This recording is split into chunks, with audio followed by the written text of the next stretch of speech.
変な音がする。その一言が何百人もの命を救うことになるとは誰も思わなかった。カナダ・トロントの静かな工場で、たった13歳の日本人少女が聞き分けた異音。大人たちは誰も気づかなかった。博士は鼻で笑い、技術者たちは目をそらした。だが、少女の耳だけはごまかされなかった。検査データが変なんです。これは本物じゃありません。その瞬間、航空業界が止まった。この動画では、音を聞くことで真実を暴いた少女宮崎美弥の物語と、正しさと沈黙の間で揺れる社会の姿を追っていきます。きっと、あなたの胸にも静かな火が灯るはずです。では、物語を始めましょう。その冬の朝、トロントの空は灰色に沈んでいた。宮崎美弥は、カーテンの隙間から外を見つめた。うっすらと雪の積もった道に、通学バスが静かに止まっている。カナダに来て、もうすぐ半年。でも、美弥の心はまだ日本に残っていた。ママなら、どうするかな。彼女は小さくつぶやいた。3年前に病気で亡くなった母。母はいつも、美弥の小さな違和感に耳を傾けてくれた。幼い頃から、美弥は音に敏感だった。時計の針のずれ、冷蔵庫のファンの鳴き、電車のレールの響き。周囲が気にしないような微細なノイズに、心が引っかかってしまうのだ。日本にいた頃、祖父がくれた壊れた懐中時計を、彼女は夢中になって直したことがある。このカチカチ、少し遅れてるの。大人たちは笑ったが、分解してみると、ほんの 0.2 ミリのバネの歪みが見つかった。耳がいいってことは、心も繊細なんだよ。そう言ってくれたのは、母だけだった。でも、カナダに来てからは違った。英語が苦手な美弥に、クラスメートは優しくも冷たくもなかった。存在しないものとして扱われる日々。何を聞いても、何を言っても、どこかにズレがあった。ねえ、美弥。こっち来てみてみなよ。週末、いとこの健太が声をかけてきた。彼はトロント大学の航空工学専攻の学生。小さい頃からメカが大好きで、部屋にはネジやモーターが溢れていた。航空機整備工場でバイトしてるんだけど、見学させてもらえるかも。その一言に、美弥の胸が少しだけ弾んだ。金属音、モーター、構造音彼女の耳が反応しそうな世界。何より、誰かと一緒に音を共有できる場所。その日は、彼女にとって久しぶりに自分らしく呼吸できる場所だった。だが、その見学こそが、世界を巻き込む、ある事件の始まりになるとは、この時誰も気づいていなかった。工場の扉が開いた瞬間、美弥の呼吸は止まりそうになった。金属の匂いとオイルの匂いが混じり合う空間。見上げると、3メートルはあろうかという巨大なターボファンエンジンが、まるで眠っている巨獣のように、部員の中に佇んでいた。これが実際に次世代の旅客機に使われるエンジンなんだ。健太の声には、子供のような誇らしさがあった。彼の目は輝き、専門用語が次々と口からこぼれ出る。でも美弥は、それを半分しか聞いていなかった。カチ。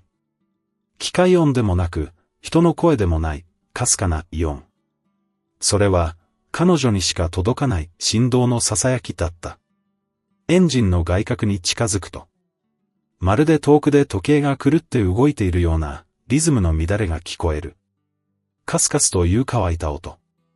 機械の奥底で何かが少しずつきしんでいるような違和感のある振動。健太くん、この音、変じゃない？え？何も聞こえないよ。彼は不思議そうに首をかしげた。美弥は自分の指先をそっとエンジンの金属板の近くにかざした。触れるか触れないかの距離。微細な空気の震えが皮膚に伝わってくる。そのリズムは一定ではなかった。0.3 秒ごとにわずかな揺れが繰り返されている。ブレードの軸がずれてるのかな、それとも金属疲労？頭の中で過去に読んだ技術本と祖父の言葉が蘇る。音は嘘をつかない。ビアは子供の頃から知っていた。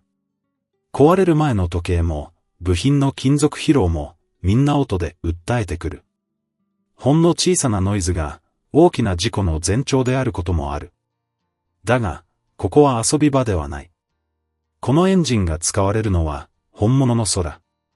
何百人もの命を乗せて飛ぶ巨大な機械だ。もし、この音がただの勘違いではなく、実際の構造的な問題の兆しだったら、ビアの心に、初めて責任という言葉が生まれた。このまま、見なかったことにしていいの？そんな問いが、彼女の胸の奥で静かになり続けていた。そして次の瞬間。工場のドアが開き、一人の男がゆっくりと姿を現す。背が高く、漆黒のスーツに身を包み、冷たい目つきで周囲を見渡すその男。ウィルソン博士だ、航空業界のレジェンドらしいよ。ケンタが小声でそうつぶやいた。だが、彼の登場こそが、この異音の意味を単なる耳の錯覚では終わらせない幕開けとなる。危ない、下がりなさい。低く響く声が工場の空気を一瞬にして張り詰めさせた。その声の主ウィルソン博士は、まるで氷のような視線でビアを見つめていた。背筋を伸ばし、動じない様子。周囲の技術者たちも一斉に彼の方を向き、緊張した面持ちで一礼する。ここでは、この人が絶対なんだ。ビアは直感的に感じた。お嬢さん、ここは関係者以外立ち入り禁止区域です。冷たく、しかしどこか威圧的なその言葉に。ビアの足元がぐらりと揺れるような気がした。それでも、彼女は一歩も引かなかった。このエンジン、変な音がしています。第3番ブレードと第7番ブレードから、微細な振動が伝わってきます。その言葉を聞いた瞬間、周囲の空気が凍りついたようになった。誰もが目を見開き、そして、子供が何を言ってる。博士の声は、低く、しかし鋭かった。このエンジンは、すでにすべての検査をクリアしている。X 線、超音波、AI 解析どれも異常はない。彼はタブレットを取り出し、画面をビアに突きつけた。そこには、オールグリーンの表示が並ぶ美しい検査データ。だが、ビアの目は、そのデータに違和感を覚えた。完璧すぎる。本来、金属検査の波形には微細な揺らぎや散乱が含まれるはずだ。それが、まるで教科書に載っているような理想的な形で整っている。このデータ、本当に実機のものですか？その問いに、工場内の誰かが小さく息を飲んだ。何が言いたい？ウィルソン博士の表情が険しくなる。だが、ビアの声は震えていても、言葉はまっすぐだった。これは、シミュレーションデータじゃないですか？静寂。誰もが動けなくなった数秒間。その静けさを破ったのは、博士の低い笑い声だった。面白い想像だな。彼の口元には笑みが浮かんでいた。だが、その笑みの奥には明らかな苛立ちが見えた。君のような子供に、一体何がわかる？その瞬間、ビアの中にあった迷いが、静かに、しかし確かに消えていった。私は、ただ聞こえたことを伝えただけです。音は嘘をつかないから。その言葉が、博士の笑みを止めた。次の瞬間、後方からケンタの声が飛んだ。彼女の言うことは、信じる価値があります。彼女の耳は、特別なんです。博士は黙り込んだ。その間に、空気はどこかざわつき始めていた。子供の直感か、専門家のデータか。真実はどちらの側にあるのか。そしてビアは、ある選択を迫られることになる。工場内には、まだウィルソン博士の笑いの余韻が残っていた。だがその静寂を破るように、ビアはゆっくりと歩み出た。心臓の音が、自分の耳の奥で鳴っている。でも、それ以上にエンジンから聞こえる規則的で不規則な音が、はっきりと聞こえていた。第3番ブレードの根元。それと、第7番ブレードの中央部分。振動周波数が約 0.2Hz ずれていました。その言葉に工場の一角がざわめいた。技術者の一人が思わずつぶやく。0.2Hz？ 子供がそんな数値を？ビアは続けた。この音、毎秒約5回の機械振動に対して、わずかに遅れるような反復ノイズが重なってるんです。これは、金属疲労によって亀裂が入り始めた時に発生する典型的なパターンなんです。それは、彼女が祖父と何百回も聞いた古い時計の死にかけた鼓動と全く同じリズムだった。小さなズレが大きな破壊につながる。金属の中に亀裂があると微妙に共鳴が変わるんです。それが音に出る。完璧なエンジンには絶対に現れない揺らぎです。ウィルソン博士は苦々しい表情を浮かべた。そのような誤差、機械検査でも捉えられないレベルだ。耳で語られても我々は信じるわけにはいかん。だが、ビアは退かなかった。私は科学者ではありません。でも、耳も観測装置の一つです。測定器に現れない違和感を拾うために人間の感覚があるんじゃないですか。その一言に工場内が一瞬静まり返った。技術者の一人若い日本人の男性がゆっくりと前に出る。実際にもう一度検査してみてもいいのでは。彼の名は山田。ケンタの大学の先輩で、たまたまこの工場で実習中だった。彼女の指摘、論理的には筋が通ってます。その言葉に、博士の顔が一瞬引きつった。もう一度検査？そんな時間はない。このエンジンは明日の朝には実機に搭載される予定なんだ。でも、その明日で命が失われたら遅いんです。ビアの声は、小さく、でも芯のある響きを持っていた。そして彼女は決意する。では、私が、音と振動だけで、クラックの位置を特定してみせます。誰もが凍りついたように彼女を見つめた。子供が、音だけで、エンジン内部の亀裂を特定する？それは無謀でありながらも。なぜか誰もが、もしかしたら、と感じてしまう説得力を持っていた。いいだろう。ウィルソン博士は、あざけるような笑みを浮かべながら言った。だが、何も見つからなかったら、君はこの工場に二度と足を踏み入れるな。その言葉に、ビアは一度だけ大きくうなずいた。ケンタがそっとビアの背中に手を置く。大丈夫。信じてるよ。工場の全員が固唾を飲んで見守る中、ビアはゆっくりと巨大なターボファンエンジンの前に立った。彼女の指先は震えていた。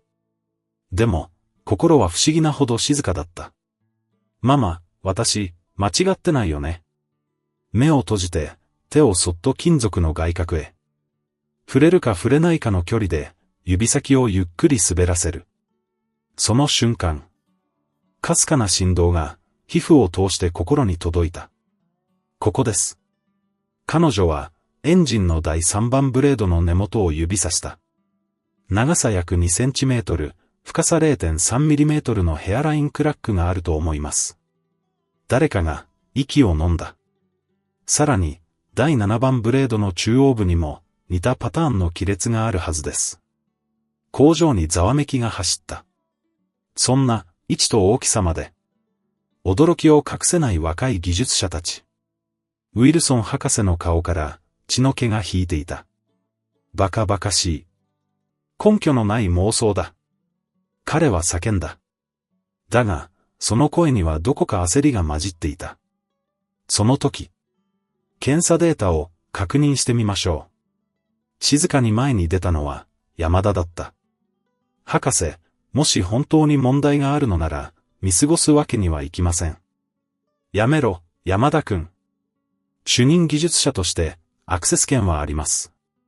タブレットを操作する山田の手元に複数のファイルが表示される。これは、画面に映った検査データのタイムスタンプが実施記録と一致していない。このファイル、上書きされてます。その言葉に工場が一気に騒然となった。ビアの直感はただの感覚ではなかった。検査データ、改ざんされてたの？健太が呆然とつぶやく。ビアは静かにうなずいた。多分、問題を隠すために。その瞬間、彼女の背中に一通の重みが加わった。責任。真実に触れてしまった人間の逃げられない重さ。これ、記録してたんだ。健太は、おもむろにスマートフォンを取り出した。そこには、ウィルソン博士の怒鳴り声。そしてビアが冷静に異常を指摘する姿が、すべて映っていた。これを、投稿する？ビアの声は震えていた。うん。でも無理にとは言わない。ただ、これを知らなければ、明日事故が起きるかもしれない。二人はしばし沈黙した。工場の外では夕暮れが始まり、窓の向こうにトロントの空が茜に染まっていた。やろう。その一言は、ビア自身への覚悟だった。健太はスマホにメッセージを打ち込む。ハッシュタグ13歳の少女が聞いた、イオン。明日、このエンジンは空を飛ぶ予定です。本当に安全ですか？アップロードボタンを押す指が、一瞬だけ震えた。だが、その震えはすぐに拡散という波紋となって広がっていく。1時間後、動画は1000回再生。2時間後、コメントが殺到し始めた。信じられない。これが本当なら大問題だ。子供の妄言だろ。技術者を侮辱するな。耳のいい少女。アニメの見過ぎだ。ビアの手が、スマホを持ったまま止まった。ごめん、やっぱり、私、出しゃばりすぎたかも。彼女の目には、涙が滲んでいた。だが、健太は静かに首を振った。正しいことを言った人が、最初に叩かれるのはよくあることだよ。でも、それでも言わなきゃいけない時がある。その瞬間、スマホに通知が鳴る。メディア記者からメッセージが来た。何？真偽を確かめたい。今すぐ話を聞かせてくれって。その頃、工場の中では、山田が別室でさらに検証を進めていた。やっぱり。元データにはクラックの痕跡がある。これは事故になっていたかもしれない。そして、カナダ航空安全委員会にも、一つの緊急通報が届く。子供の声が、大人の世界を動かした瞬間だった。翌朝8時。工場の正門に、黒い SUV が5台、無言で並んだ。カナダ航空安全委員会です。緊急通報により、ただ今から正式な立ち入り調査を行います。冷たい声でそう告げたのは、40代半ばの女性調査官。鋭く整った瞳は、誰にも忖度しない国家の目だった。ビアの心臓が大きく脈打つ。健太がそっと手を握ってくれた。あなたが通報者ですか？女性調査官がビアに尋ねる。はい。宮崎美也、13歳です。その瞬間、調査官の目が一瞬だけ揺れた。13歳。静まり返る工場の中、技術者たちの視線が彼女に集中する。なぜ異常を発見したと？音です。ビアは迷いなく答えた。第3番ブレードの根元と、第7番ブレードの中央部。金属疲労による微細な振動が出ていました。それを耳で感じ取りました。調査官は数秒黙り。再検査を実施します、と静かに宣言した。その場で運び込まれる本格的な検査機器。超音波、X 線、干渉波、すべての手段を用いた精密解析が始まる。同じ頃。工場の一角、ウィルソン博士は部下に囲まれていた。博士、あの少女の SNS 投稿がすでに拡散されています。テレビ局も動き始めました。ふざけるな、あんな子供の感覚一つで、私の30年のキャリアが潰されるのか。握りしめた拳が震えていた。彼にとって、真実は守るべきものではなく、制御するべき情報だった。だが今、たった一つの音が、積み上げてきた壁を崩そうとしている。一方で、ビアにも新たな現実が待っていた。SNS には称賛と並んで、非難の声も増えていた。子供が技術に口を出すな。日本の恥をさらしてる。どうせ注目されたいだけだろ。それを目にしたビアの手が、スマホの画面からゆっくりと離れる。私は、間違ったことをしたのかな。誰にでも届くと思った正しさが、時に人を傷つけると知った日。だがその時、調査室から一人の技術者が走って戻ってきた。確認されました。クラック、ありました。第3番ブレード、根元に深さ 0.34mm。第7番ブレード、中央部に深さ 0.28mm。その報告は、ビアの小さな声が事実だったことを証明した。だが、この勝利にはまだ続きがある。真実を知ったからこそ、向き合わなければならない責任がある。このデータ、どう見てもおかしい。山田技術者は、再検査で取得した波形と、当初の提出データを見比べていた。ノイズがない。反射も均一すぎる。これは、実機じゃない。計算で作られた理想データです。画面に表示されたファイル名、タイムスタンプ、作成者 ID。そこに記されたのは、ドクター・ウィルソン・ルートアクセス。ケンタが思わず叫ぶ。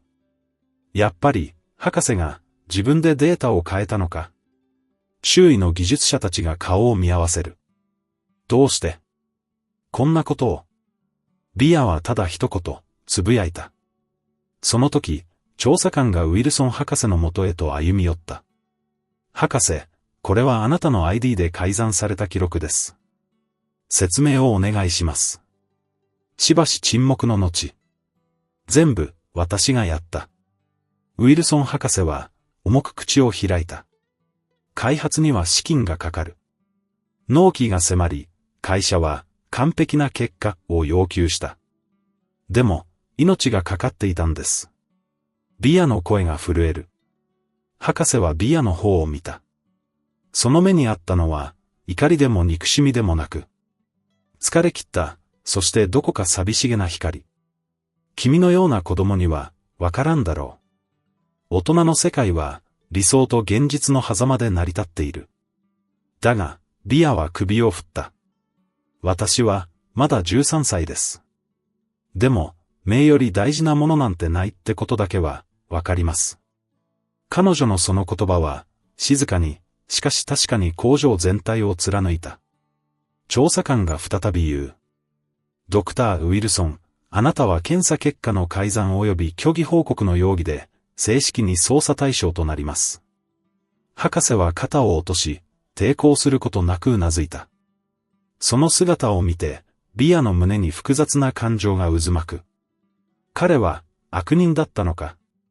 それとも、追い詰められた弱さだったのか。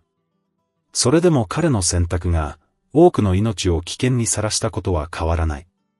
私のせいで、人の人生が壊れた。工場の隅で、そうつぶやくビアの手を、ケンタがそっと握った。違うよ。壊れそうだった真実を、君が救ったんだ。その瞬間、外からフラッシュの嵐が押し寄せる。メディア、記者、テレビ局。13歳の少女が航空機事故を防いだと見出しが踊り始めていた。だが、ビアの心は静かだった。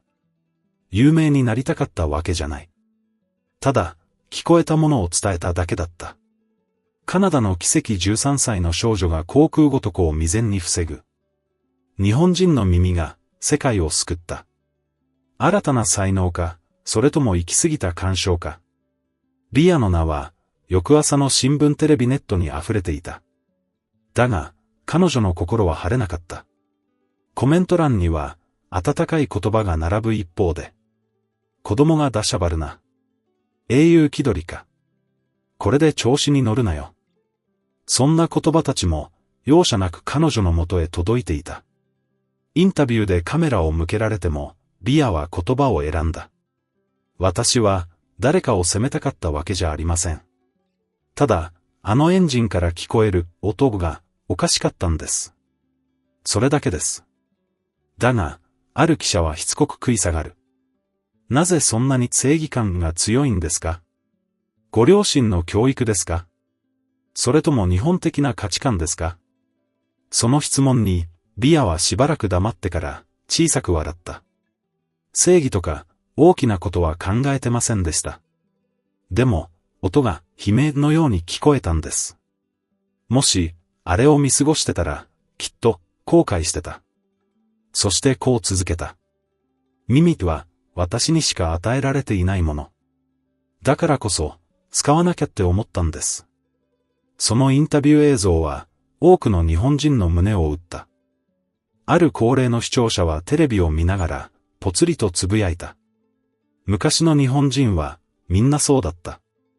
小さな異変に耳を澄まし、黙って手を差し出したもんだ。だが一方で、彼女を利用しようとする企業や政治家たちも現れ始めていた。君を広告に起用したい。表彰式に出てくれないか。この功績を使って、子供の教育政策を推進したい。どこか本質からずれた申し出が殺到する。何のために声を上げたんだろう。そう自問する夜。ビアは駅のベンチに一人で座り、空を見上げていた。その時、一人の女性がそっと隣に腰を下ろす。彼女は以前飛行予定だった便に乗るはずだった乗客の一人だった。ありがとう。あなたのおかげで、私、生きてる。静かな、でも確かな声だった。涙が滲んだ。誰も気づかなかった。でも、あなたが聞いてくれた。その言葉に、ビアはようやく答えを見つけたように微笑んだ。それから数週間。騒動が過ぎ去り、メディアも沈黙を取り戻した頃。ビアは再び静かな日常に戻っていた。だけどどこかが違っていた。学校ではすごいねと囁かれたり。電車の中であの子じゃないと視線を感じたり。けれど彼女はそれに答えるでも否定するでもなく。ただいつも通り静かに座っていた。ある日、帰宅したビアに一通の手紙が届く。差出人はあの時の女性乗客だった。あなたの耳が私の命を救ってくれました。でもそれ以上に行動してくれたことが心を動かしました。あなたのような人がもっと増えれば、きっと未来は静かに、でも確かに優しくなれると信じています。その手紙を読み終えた後、ビアはしばらく天井を見つめていた。音を聞くこと。違和感に気づくこと。勇気を出して伝えること。それは誰かを傷つける力ではなく、誰かを守る力にもなるんだと、ようやく気づいた。翌朝。彼女は、祖父が残した古い録音機を机に置き、その上に一枚の紙をそっと置いた。そこには、こう書かれていた。私は、耳で命を守る仕事がしたいです。彼女が志望校に選んだのは航空事故調査官という進路だった。目では見えない真実を音で掘り出す。彼女にしかできない道。誰もが見落とす小さな揺らぎに耳を澄まし、誰も泣かない未来を目指して歩き始めた。静かな決意が世界を変える。そしてそれは今日もどこかで誰かを守っている。この物語は、正しさは必ずしも声の大きいものが持つものではないということを静かに教えてくれました。次に彼女が耳を澄ますのはどんな未来でしょうか。ご視聴いただき、ありがとうございました。右向き黒三角最後にこの物語から何を感じましたか？あなたの感想をぜひコメント欄で聞かせてください。また、ビアのように静かに行動する勇気が広がるよう、この動画が届いてほしい人にシェアしていただけると嬉しいです。それでは、また次の物語でお会いしましょう。